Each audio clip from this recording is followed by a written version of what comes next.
Nous, on veut l'excellence. Nous, on veut pas que des gens dirigent des mémoires s'ils n'ont pas les compétences pour. Quand les professeurs de l'INSPE ont vu débarquer les membres de Trop Violence, ils ne s'imaginaient pas ne pas pouvoir dialoguer et encore moins se faire traiter de faux diplômés, comme Nicolas Todorov, professeur de géographie. Nous, on peut tous prouver nos diplômes. Je suis titulaire avec l'éducation nationale, je suis docteur.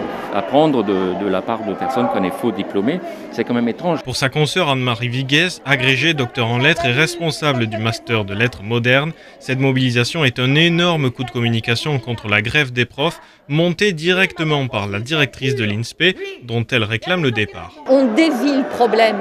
On essaie de le décentrer. Notre problème central, je le répète, c'est vraiment la gouvernance qu'elle met en œuvre. Le fait qu'elle travaille seule et qu'elle ne respecte pas les outils pédagogiques que nous avons mis en œuvre depuis 2016, puisque le conflit repose vraiment sur la direction des mémoires. Comprenez que la directrice a exclu une partie des professeurs de la direction des mémoires des étudiants, une décision qui n'a pour conséquence que de diviser et rabaisser le personnel d'après les grévistes, et c'est pour cela que le personnel de l'INSPE demande le départ de sa directrice et non pas, comme on a pu l'entendre, car elle est guyanaise. Et pendant la mobilisation de Trop Violence au beau milieu de la réunion, la directrice Sonia Francius est sortie de son bureau pour dire merci à ses soutiens les militants. Forcément je suis heureuse et forcément je me sens renforcée pour continuer, quelles que soient les difficultés. Pour Nicolas Todorov et les autres profs grévistes, pas de doute, la directrice est descendue pour se voir soutenir par Trop Violence devant les caméras. C'est quand même assez étrange qu'une fonctionnaire de l'État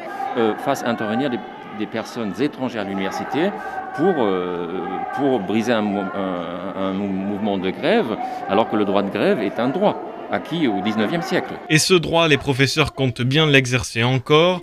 Ils ont déposé un préavis de grève illimité.